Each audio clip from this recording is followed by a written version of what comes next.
Welcome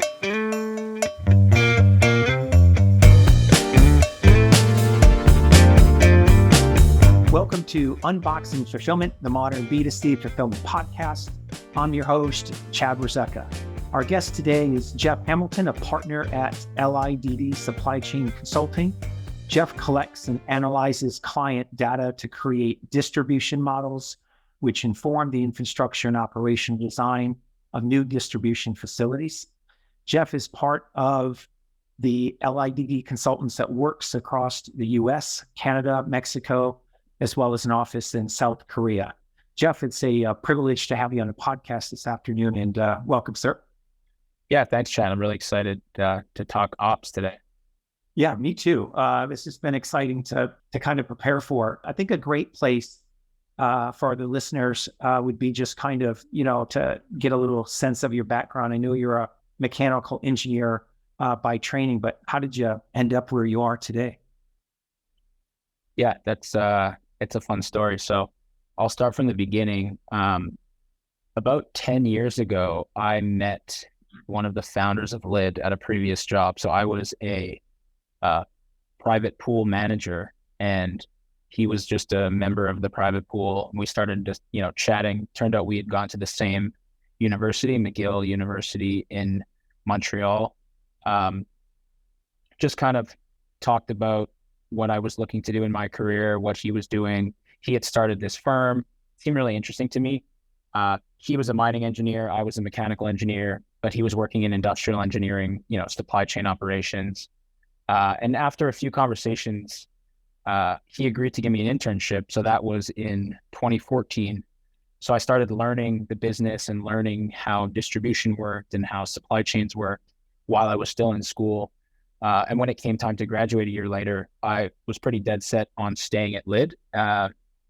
So I joined the firm in 2014 in Montreal and just stayed, and grew through the ranks until about 2 years ago when I moved from Montreal to LA and started to run our Los Angeles office.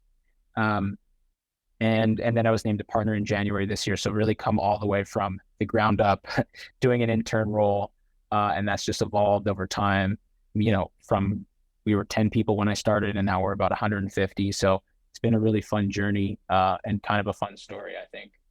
Oh, that's awesome. So is that what it's grown from, like 2014? Yeah. Kind of current. That's a great growth trajectory. Yeah. So we're based in Montreal, founded by 3 former consultants at other firms.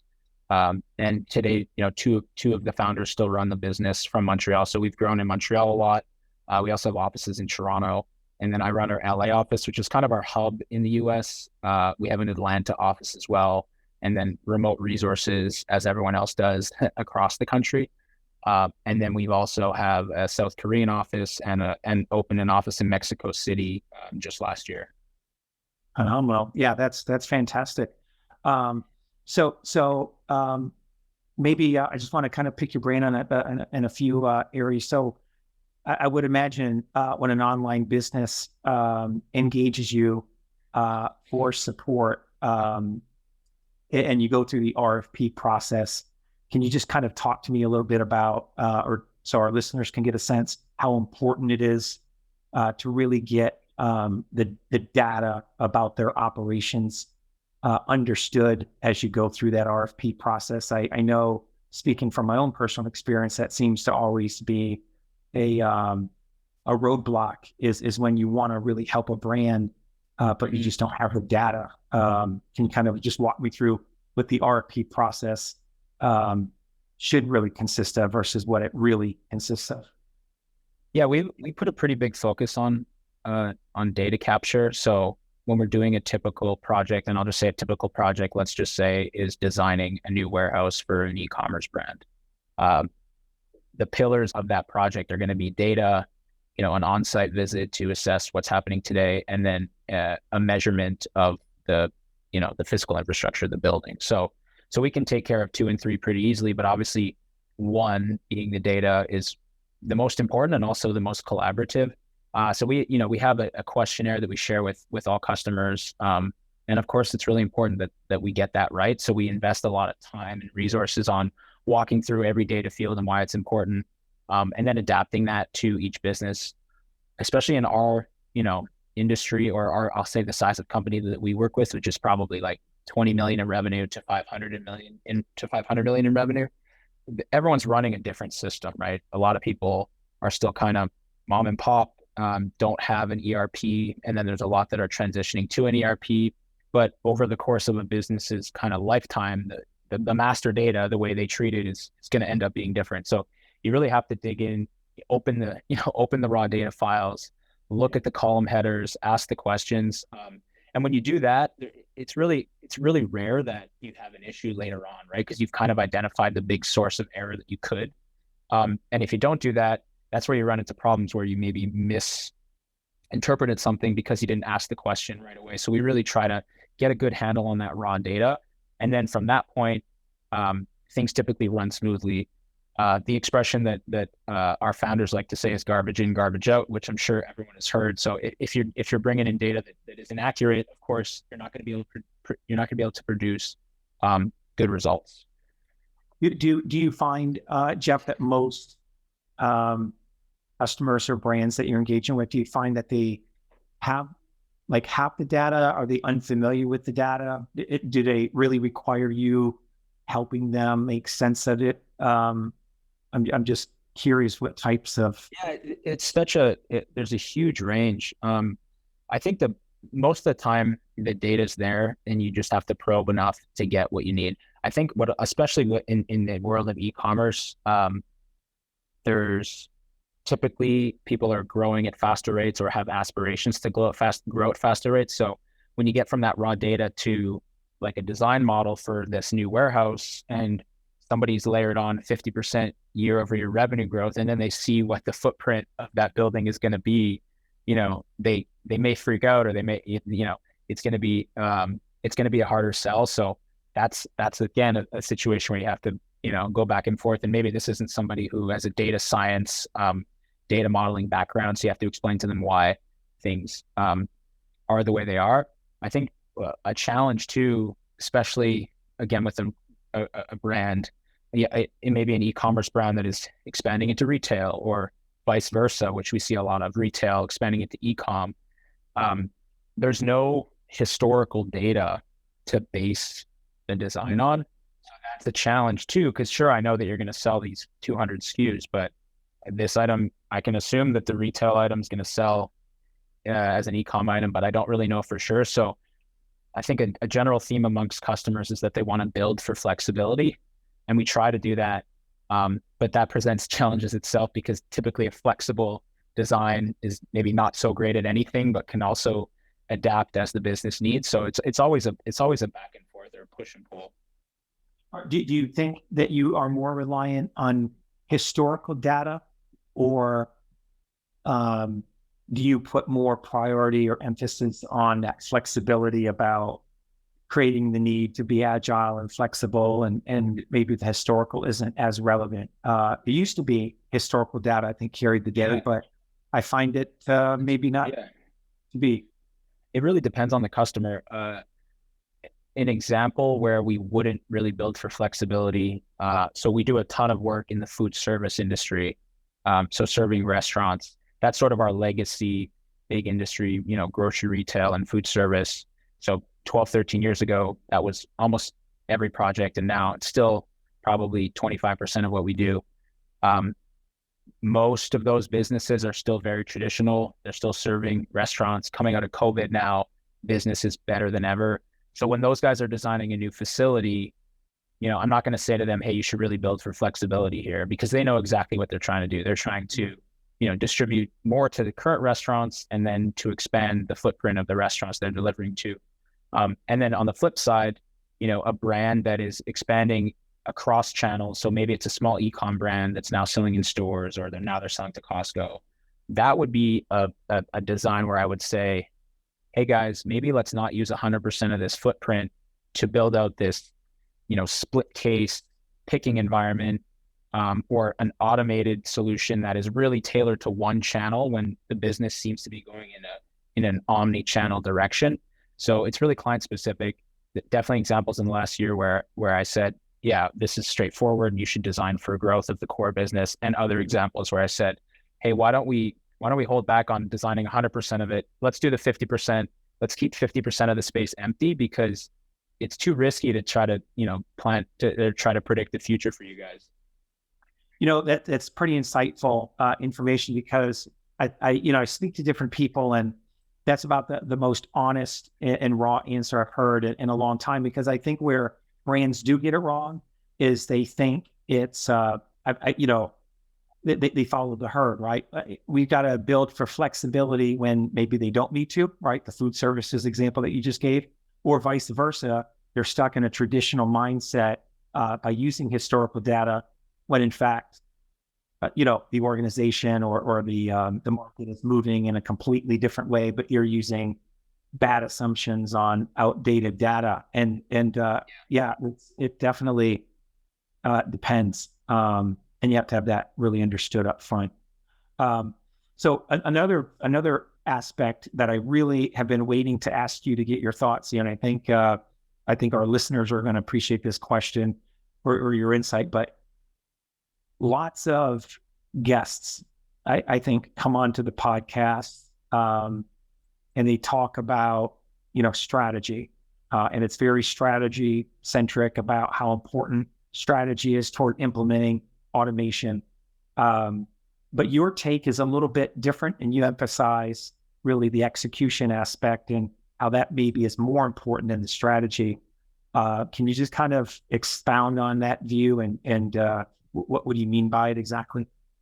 Yeah, I think the theme is that, or the philosophy is that I'm not trying to say that strategy isn't important. Obviously, I know that you have to have a strategy before you get into, making big decisions. Then those decisions are going to be backed by a strategy. But I think if you look at, 100% of the budget pie for, an operations executive, I think there's a huge weight on strategy and oftentimes not a big enough weight on execution. An amazing strategy doesn't get you very far in the four walls if it's not executed correctly. And if you take the perfect strategy not executed very well versus a very good strategy executed perfectly, and you asked every COO in the United States what they prefer, they would pick option 2 every single time. So I think as we grow and as we do more projects, more complicated projects, we see this repeatedly where there's so much weight put on these decisions up front. I have these 2 ERPs that I need to decide between, and the functionality between them is, almost the exact same.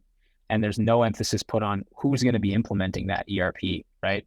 Where in reality, what happens is you put all that weight on that decision and you think, okay, I made the decision, now it's done. And 12 months later, you ended up picking the wrong partner and you still haven't implemented, that system. So I think that holds true across every implementation project, where you really need to be conscious of the fact that once you make a big decision on how to proceed, you've only really just started, and there's going to be tons of important decisions that happen along the way. And you really need to make sure that you have, the right methodology and the right set of partners, the right team members internally, in order to make sure that you get that strategy to come true in the end. Yeah, or the timing of the strategy. It may be a great strategy, but not timed well prevents the execution from occurring because there are no resources, assigned or to this, to the level of effort maybe. So clearly you've had plenty of experiences with implementation. I'm sure plenty of successes, some failures. What are kind of, from your perspective, the common mistakes that happen with project implementations? But I think if you just were going across any implementation, probably the biggest mistake is like an overemphasis on timeline and budget that really drives the team to kind of make poor decisions. So there's so much pressure on a specific date, or there's so much pressure on hitting a really, really tight budget that you end up not meeting the goals of the project. I think the budget side, obviously, we set budgets and we follow them, and projects are going to sometimes deliver on budget and projects are going to sometimes be over. And there's usually very good reasons when they do go over, scope expansion, the business changes. I think on timeline, what I find interesting is that oftentimes you set like a go live date for something and you're really making a guess because you've got so many partners, so many people involved. It's not possible to say with certainty that you're going to be ready in 6 months, but you have to pick a date and you have to shoot for it. And then as you get closer, you might say, hey, there's a pretty big risk in going live on this date. We probably should revisit it, do an analysis, and determine if it makes sense. And when you go back to the reason for that date, you end up finding out that it was kind of an arbitrary date that was set. It's kind of putting unnecessary risk on the project. So I think oftentimes those things cause problems. If I think of specific examples, we had to go live and it was the intent was to go live. It was an apparel company. The intent was to go live before the next peak season. So think busy around Black Friday. Mm-hmm. And, we ended up sticking with the date and going live, and there was a system that was running bags and there was a system that was running boxes, and our go live was for the bags. And what ended up happening was the volume that we wanted to go through the bag line, we weren't meeting. So we had to flip more volume back to the boxes. And, it was a stressful time. And coming out of that, we all sort of said, like, we probably should have just waited because we didn't get the intent that we needed. And then you fast forward to that client like 12 months later, and they're super happy with the system and it's running way, way better than how it was running initially. And we were under pressure to do it by a certain date. And did we do it? Yes. Did we achieve the success that we wanted in the first year? No. But did we exceed expectations in the second year? Yes. And that's sort of the other point that I wanted to make is that I think oftentimes the expectations are not set very fairly. So people think that if they're putting in a new system, a new building, that within 3 months we're going to be at 100%, or we're going to be twice as efficient. And really, it's these things take a lot more time. And if expectations were set and we said, hey, you know what, guys, the first year you're probably still going to be worse than you were before, but by year 2, you're going to be 50% better. I think everyone would be more understanding of the challenges that go into an implementation, and then we would end up with a funner work environment during the project. Mm-hmm. I'm victim of that example myself. Like 2 implementations back to back. There was one last year, and we got it in poorly timed right before right at the last minute before peak. And it was probably viewed as unsuccessful at the time. And then looking back, we're overshooting it today and outperforming. And I'm like, oh, this was great, when you looked at it at the time, you felt like a horribly, it was a horrible failure. Same thing with another piece of technology. If people have expectations, incorrectly drawn up at the time, you got to take a longer window and let the numbers breathe a little bit and have those expectations up front. Some of the strongest leaders that I've met at companies really understand this well. Another example is of a company that has probably the most sophisticated WMS that I've ever seen. And when I first saw the facility and how they were operating, I was curious how long it took. And I had I expected that it was going to be several years, but I obviously asked the question, and that was the answer. It was that we did our go live, and we then did 12 iterations with that software vendor until we got everything right over a 2-year span. And that's how they've achieved this success. But the senior leadership team always understood that from the start. So they were biting off sizable chunks all along the way. And when the system's turned on, they're not expecting magic. But in 2 years, if you see what they built, you'd be very impressed. Yep, that's probably the path I would describe our own selves to be on. For our listeners, to the podcast right now, to this conversation, that are most likely, interested in some kind of major redesign or process change over the next year, what advice would you give them as it relates to, doing it the right way? I mean, certainly this being one of them, having, maybe some level set expectations of what to expect, and having those expectations timed out appropriately. But what other advice would you offer as to somebody listening how to do implementation the right way? Yeah, I think assuming like expectations are well set, I mean, let's just assume it's like a 100 to 200,000 square foot facility. There's multiple manager level and above people that are really 100% dedicated to running the day to day. And they want to make a big change, redesign or implement automation or put in a new WMS. I think once you've set expectations, I think the next thing you do is you make sure that you have a good internal team that you can dedicate to that project.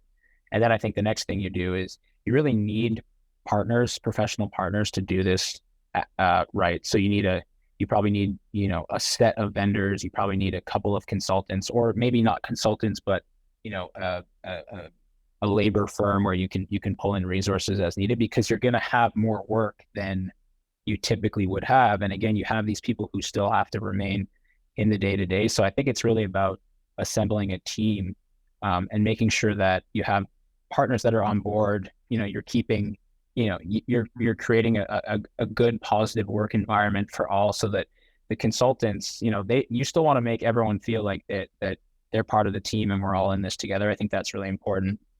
And then after that, I think it's just making sure that you have a good project management office and everyone's bought into the methodology. Because once you do that, and you're on a weekly cadence and you have a fun work environment, expectations are set, you're organized, you have good methodology, you're going to be able to solve all the problems together, and that's really how I think you get the most out of these processes. Is you're able to sit down with people that you know and you like and you have a relationship with, and you can just really focus on solving the challenges that come up on a weekly basis. So one other piece of advice I want to get your perspective on is 3PL. So a lot of times you're partnering up, I believe, 3PLs, whether it's through an RFP, but you're introducing and making those connections. What advice do you have for a brand that's not worked with the 3PL yet, but they're on the path of outsourcing for the first time, to change or maybe change their fulfillment partners? But any particular advice you have for brands that are either changing providers or doing it for the first time? Yeah, I mean, I think so. We do a lot of work in the NetSuite world, so NetSuite ERP, and a lot of those businesses in our revenue range are on the smaller end of what I described before. So a lot of them are in 3PLs and co-manufacturers. So we're pretty well versed in that space. I think in selection, I think setting expectations is also important. I think from our perspective is typically to, be wary of the software component of onboarding a new 3PL, starting a new relationship, because I think it's easy to kind of see what they're going to do physically.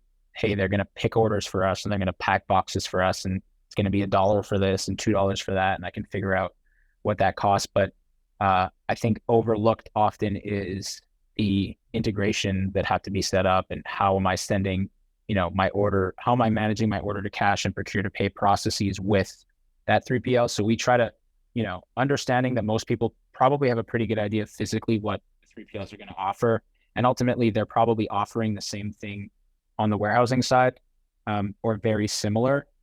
But on the technology side, I think we've seen more of like a range of outcomes. And so we like to tell the companies that are working with us that they can lean on us to support on the software side as well as the physical side, but just to make sure that you're asking the right questions around that, so that there are no surprises when you go live. Yeah, that's good. That's good feedback. Yeah, that's the whole conversation's been interesting. Jeff, where can people go to find more about either yourself or LIDD Online? Yeah, so LIDD Consultants, LIDD Consultants, on LinkedIn, and then our website is lidd.com. Again, two Ds, LIDD.com. And you'll just be able to find information about the different services that we offer. Really, we're split into kind of two categories. We have our consulting arm, which is me, and then we have our technology arm. So I've talked a lot about technology, but really the services go hand in hand. But the consulting arm would sort of be thinking about, okay, how do I design this warehouse, and how many racks do I need, and how is my pick line set up? And then the technology arm would actually be implementing, a new WMS or a new ERP. So all that information is available on our website. Awesome. We'll add a link to the bottom of the podcast and get it out. But thanks again, Jeff, for the conversation, and thanks to all of our listeners. This concludes our episode of Unboxing Fulfillment. Stay safe, everyone. Thanks a lot. Really appreciate it.